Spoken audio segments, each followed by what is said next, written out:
Okay, how did you get into punk rock? Some mutual friends. We're all just pretty much same ideas. You know, just hanging out and talking about stuff we listen to, and say, hey, I got some of this. Here's a cassette, borrow it. And it just started, you know, duping cassettes. Oh yeah. How did your show come about? This started out, I was actually on another show, guy that's in punk rock, Mick McGovern, and he asked me to be on his radio show. So I went down to Sarasota, or Bradenton, and started doing a show down there with him, and really liked it. Right.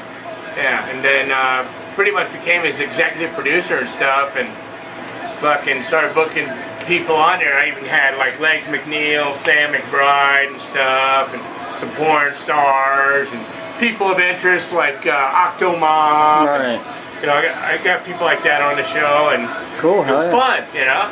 Oh yeah. And then I decided I wanted to do this myself, and didn't even know about the other guys, Loud, Fast, Shitty, and I fucking just went ahead and started doing it, you know, and it's just kind of everything was an accident, man, and it just, everything was just doing it, coming along. It's like, hey man, this is just like doing a fanzine, why not make it like a fanzine? Yeah. So I incorporated interviews. I found ways of getting media on here with Skype, now Google Hangouts. Oh yeah. You know, and now this is where we're going. You know, and it's just hopefully every time it's something different. Because I don't want it to ever be stale. Oh yeah. You know, it's always about being different, and keeping people enthused about it. It's just, I love it, man. I mean, if you would have told me I was going to do this 30 years ago, I'd just like, fuck you, man. I'm the shy, fucking violent guy. Right. You know. Oh yeah. But, you know, everybody changes, and it's fun, and hopefully people get entertained by doing it. It's not like I'm trying to be rich or famous. It's just,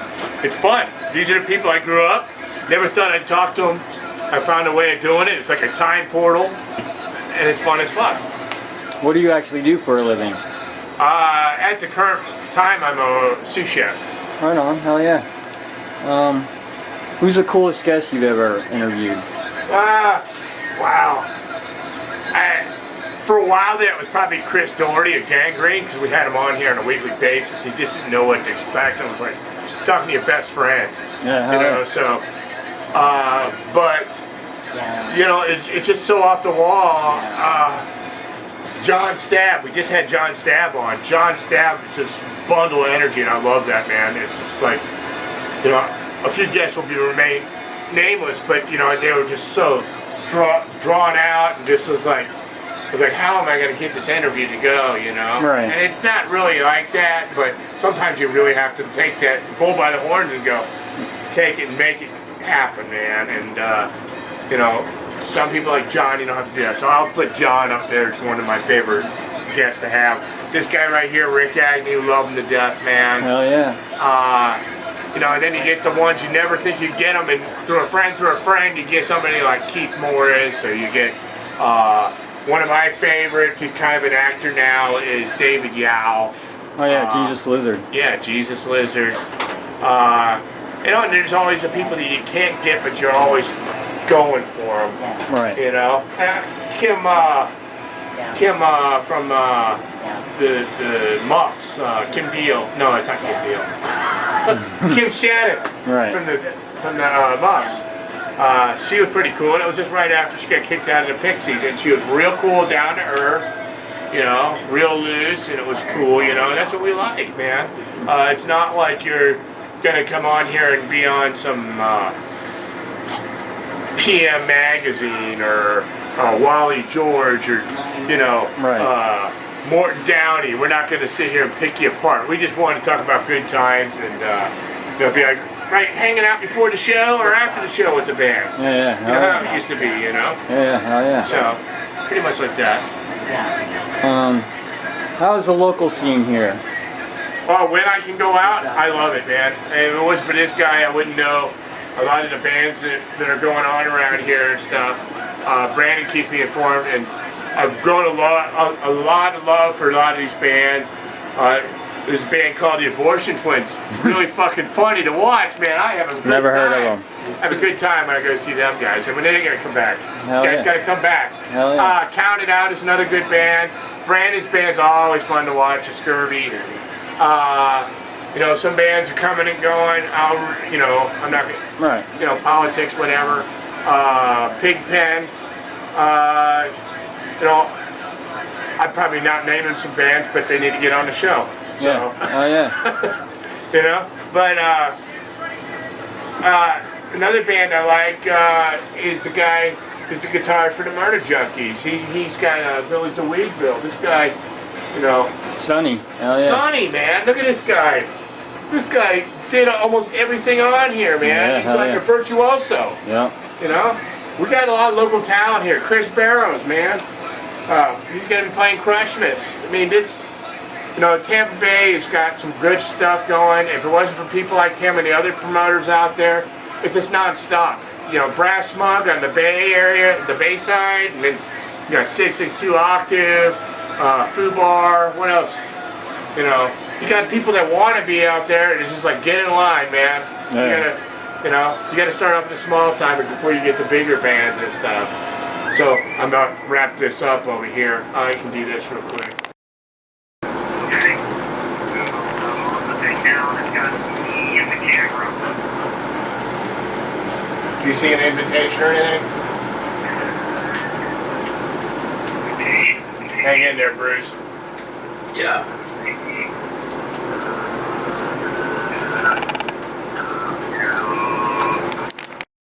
And so I kind of just literally started with like the national laid the groundwork for that, and then I brought in a whole bunch of stuff. Flip side, obviously. Yeah. We got Power from LA, Leading Edge, a bunch of the skater-oriented fanzines, and then a lot of the Midwest stuff too, like Reverend North with 16, which is one of my favorite fanzines ever. That was a fantastic fanzine. And then a lot of Jersey stuff too, Sass Reviews, Flesh and Bone, probably my favorite fanzine of all time. Amazing fanzine, funny as fuck too. What was it called? Flesh and Bones. Do you remember Sporadic Droolings or? Yeah, Sporadic Droolings. That was a good one. We had a local one down here. It was called Not for Profit. It was by a kid named Manny Safaros, and it was it drew a lot of attention news-wise. It wasn't the greatest mag. It was cool. It was being done, but you know, definitely back then in the '80s, fanzines were really. It was a great thing. It was a great way of connecting with bands. People don't realize you have $5-6. You know, you could get like 2 cassettes back then, postage paid. You know, with all these bands. The ability of holding something in your hands that came from like Germany or something. Like, Oh, absolutely. Totally lose that with the internet. That's the other thing I kind of stressed to all the kids, like how important it was to actually hold it and have something to hold in your hands, instead of just something that just doesn't even really exist. Yeah, I try to, a lot of artists and stuff that are on the show give us MP3s, but I insist that, you can have it for free. It's like, I want a physical copy.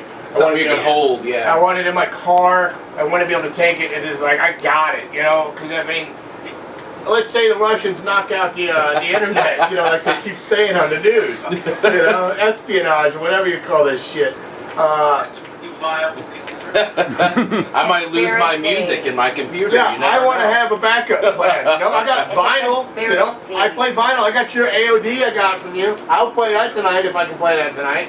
There you go. Yeah, so it's like, and I will do my best to do that tonight. If I don't get too snockered, I will play some vinyl. We've got the record player So set I don't up. know if you've ever been on the show and said, hey man, I got to hear my band played on vinyl on the show. That's awesome, dude. Yeah. But, and I will do the same for Mr. Stab. Are you there, Mr. Stab? Yeah, man. Are you seeing me at all? No. No, we can hear you though. Let me see if I can, Yeah. let me see what I can do here. I've got myself on screen, and I got the other box for you. Okay, let's see. Let's see if we can. I definitely connected with the invite. Okay, let's see. I think you can try pulling that thing down up top and press the video button.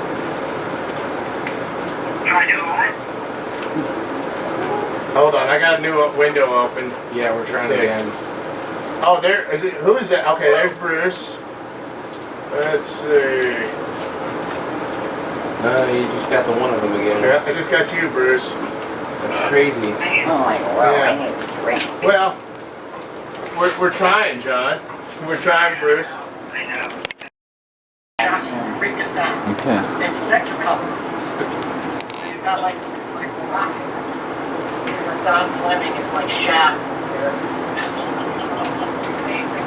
The thing is, the actual like design of the poster is the logo by Peter Ciccone. So I wanted to have that for you. I have like something that like years ago. The guys at Naked Ray Gun. Yeah. Kept sending me like when we were in touch after we like got to be good friends and fans of each other's back and forth. They sent me all their like crazy stuff. And this right here is, I don't know if you can see it. It's Is that comb?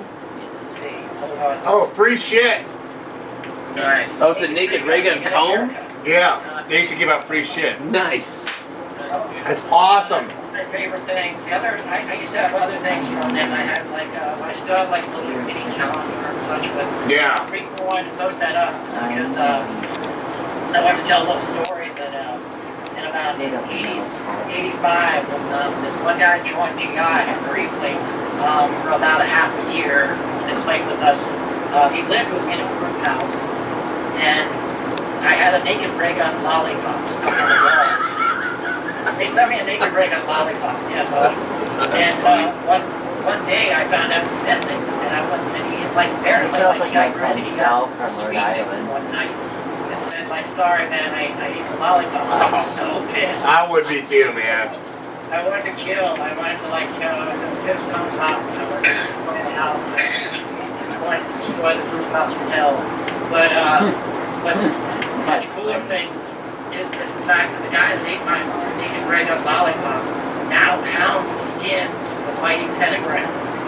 Wow. Or what? Yeah, Sean Daly. He played with GI like in one period of time, and he only recorded one song for us. It was on the GI 5 album. Was the weird sitar like sort of echo of Bunny Men, like Joy Division song called Last Forever. And he played that and everything, but at the time we were all petty, juvenile, and immature, and we're so pissed that he left us kind of hanging.